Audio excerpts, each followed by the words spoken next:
at 4:18 in the afternoon, on February 26, 1991, in the middle of a sandstorm so thick that visibility had dropped to under 1,000 meters, an Iraqi tank commander of the Republican Guards Tawakalna Division radioed his command post with a report that would later surface in captured Iraqi communications logs. "We can't see them." He was not describing the weather. He was describing the American tanks that were, at that exact moment, destroying his unit from a distance his own gunners could not physically perceive.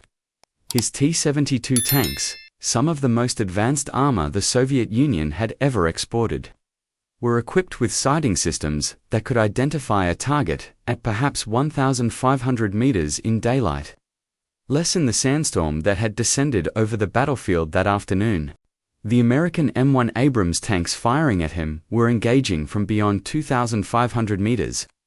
Guided by thermal imaging systems that saw straight through the sand, the smoke, and the darkness as if none of it existed. In the space of 23 minutes, an armored battle would unfold in an unremarkable stretch of Iraqi desert that historians would later call 73 Easting. Named for a map, coordinate rather than a place, it would become one of the most lopsided tank engagements in the history of armored warfare. And it would answer, with brutal finality, a question that military planners on both sides of the Cold War had spent 4 decades preparing for and hoping never to have tested for real. Welcome back to Cold War Vault. Every week we open a new file. The secrets just got buried. We dig them up. To understand what happened at 73 Easting, you need to understand that the battle was never really about Iraq or Kuwait. It was the final exam for 2 competing philosophies of armored warfare that NATO and the Warsaw Pact had spent the entire Cold War developing, refining, and betting their national security on without ever actually testing them against each other in open battle. The Soviet approach to tank design, embodied in the T-72 that Iraq had purchased and modified in the thousands, prioritized numbers, simplicity, and cost. Soviet doctrine assumed that any war with NATO would be a war of attrition on the plains of Central Europe, where the Warsaw Pact's advantage in sheer quantity of armor would overwhelm NATO's qualitative edge before it could matter. The T-72 was designed to be built cheaply, repaired easily, and fielded by the thousands. Its autoloader eliminated the need for a 4th crew member, but limited the rate and type of fire. Its armor was effective against the threats Soviet planners anticipated. Its optics were adequate for the daylight, short-range engagements that Soviet doctrine expected on a European battlefield saturated with vehicles on both sides. The American approach, embodied in the M1 Abrams, assumed almost the opposite premise, that NATO would always be outnumbered, and that the only way to win was to make every single tank crew capable of killing multiple enemy tanks before the enemy could effectively respond. This meant investing enormously in exactly the capabilities the T-72 treated as secondary. Sighting systems that worked in any visibility condition, fire control computers that could hit moving targets at extreme range on the first shot, and armor protection specifically designed to defeat the exact munitions Soviet tanks were known to carry. The M1 Abrams that fought at 73 Easting carried a thermal imaging sight, developed initially for night fighting but equally effective at seeing through smoke, dust and sandstorm conditions that would blind conventional daylight optics entirely. This was not a minor technical advantage. It was the single variable that would decide the battle before either side fired a shot, because it meant that only one side in the engagement could actually see the other. Neither side had ever fought the other's equipment in real combat before February 1991. Every assumption embedded in both designs was, until that afternoon, theoretical. The 2nd Armored Cavalry Regiment of the United States Army, spearheaded by Eagle Troop under the command of Captain H.R. McMaster, was conducting a reconnaissance screen ahead of the main American advance into Iraq, part of the broad flanking maneuver that would become known as the Hail Mary maneuver, sweeping around the western flank of Iraqi forces in Kuwait to cut off any retreat. The weather on the afternoon of February 26 had deteriorated into one of the worst sandstorms of the campaign. combined with smoke from burning oil wells that Iraqi forces had set alight across Kuwait. Visibility for unaided human vision had dropped in places to a few hundred meters. For a defending force relying on daylight optics, this should have been an advantage, obscuring the approach of any attacking force until it was almost on top of the defenders. Eagle Troop crossed the map, coordinate designated 73 easting, at approximately 4:07 in the afternoon, and almost immediately made contact with dug-in positions of the Tawakulna Division, one of the Iraqi Republican Guard's most capable formations, equipped with T-72 tanks in prepared defensive positions. What followed has been reconstructed in extraordinary detail by military historians, partly because the U.S. Army conducted one of the most thorough after-action studies of any tank battle in history, and partly because the National Training Center at Fort Irwin later recreated the engagement using a combination of American and captured Iraqi vehicle data to understand exactly what had happened and why. American tank crews, using thermal sights that rendered the sandstorm functionally irrelevant, identified Iraqi tank positions at ranges the Iraqi crews could not reciprocate. The engagement that resulted was less a battle in the conventional sense than a systematic destruction. American gunners identified targets, calculated firing solutions using ballistic computers that accounted for range, wind and target movement automatically, and fired main gun rounds that in the overwhelming majority of cases achieved a first-round hit and kill.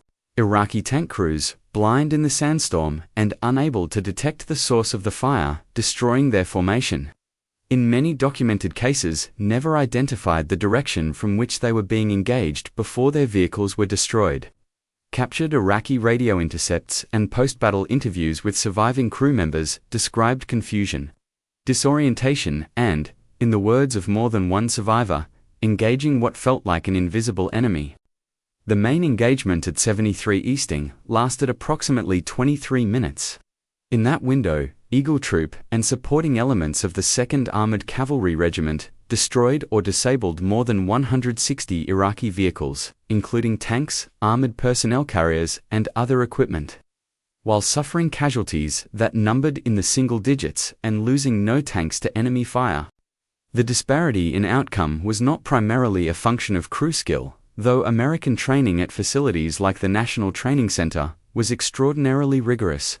It was a function of the engagement never being fair in the way that tank battles had traditionally been fair.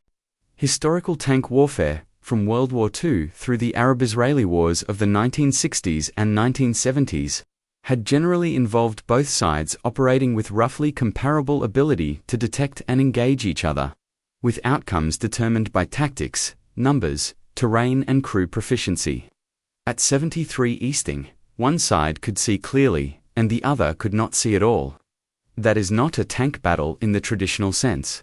It is closer to what military analysts sometimes call a one-way shooting gallery, though even that phrase understates how completely the sensory disparity determined the outcome before tactics or courage entered into it. Individual accounts from the battle, some documented in after-action reports and later oral history projects, describe the psychological experience of the engagement from the American side as almost clinical. Identify target, calculate, solution, fire, confirm kill, acquire next target. The pace of destruction was fast enough that some American crews reported losing precise count of how many vehicles they had destroyed during the engagement itself, only reconstructing accurate totals during the after-action review. From the Iraqi side, the surviving accounts, gathered through prisoner interrogations and later historical interviews, describe something closer to a natural disaster than a battle. Explosions occurring among their formation with no visible source, vehicles erupting into flame with no warning, and a pervasive sense that whatever was destroying them could not be located, targeted, or effectively resisted. The phrase attributed to the Tawakulna Division commander in the radio intercept, "We can't see them," captures something that goes beyond a tactical observation. It describes an entire military doctrine, built and refined over decades, encountering a form of warfare it had no answer for. 73 Easting was fought using Iraqi equipment, not Soviet equipment directly. And this distinction matters for understanding what the battle actually proved, and what it did not. The T-72 tanks used by Iraqi forces were, in most cases, export variants, built to a specification deliberately less capable than the equipment the Soviet Union fielded for its own frontline forces facing NATO in Europe. Soviet export doctrine throughout the Cold War routinely provided Allied and client states with degraded versions of frontline equipment, retaining the most capable armor, optics, and ammunition for Warsaw Pact forces directly facing NATO. This means that 73 Easting, while a genuine and often cited data point in Cold War military analysis, cannot be read as a direct and complete test of top-tier Soviet equipment against top-tier American equipment. It was, more precisely, a test of American frontline capability against a degraded export version of Soviet mid-tier armor. That caveat matters. An honest military analysis has always included it. But it does not erase the deeper finding that the battle demonstrated, which extends beyond the specific vehicles involved.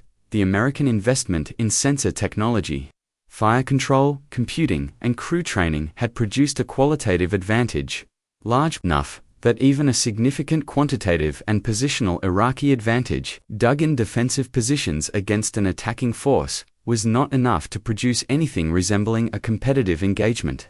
For the Soviet military establishment, watching the battle's outcome analyzed in the international press, and, eventually, in restricted internal assessments, 73 Easting arrived at almost the worst possible moment. The battle was fought in February 1991. The Soviet Union itself would formally dissolve in December of that same year.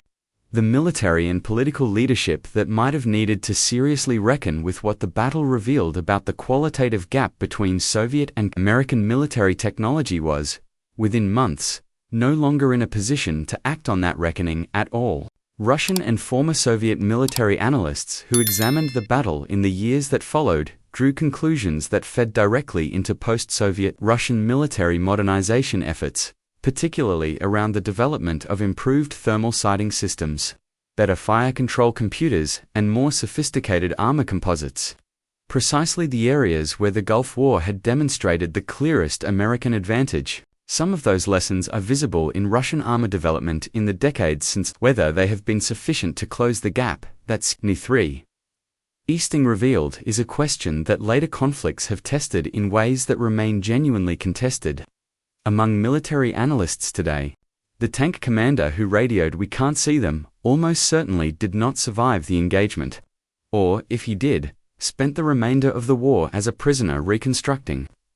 In interrogation rooms, an experience that Iraqi doctrine had never prepared him to explain because Iraqi doctrine, like Soviet doctrine before it, had never anticipated fighting an enemy who could see through the exact conditions that were supposed to provide concealment.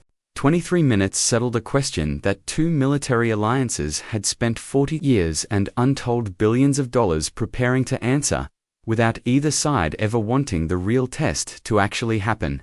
It happened in a stretch of featureless desert, identified only by a map grid reference, fought by soldiers who had trained for a war against the Warsaw Pact and found themselves, instead, in the war that finally proved which philosophy of armored warfare had been right all along. The Cold War officially ended in December of 1991.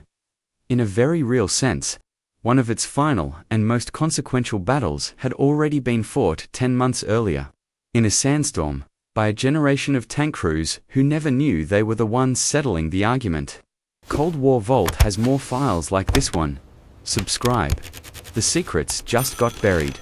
We dig them up.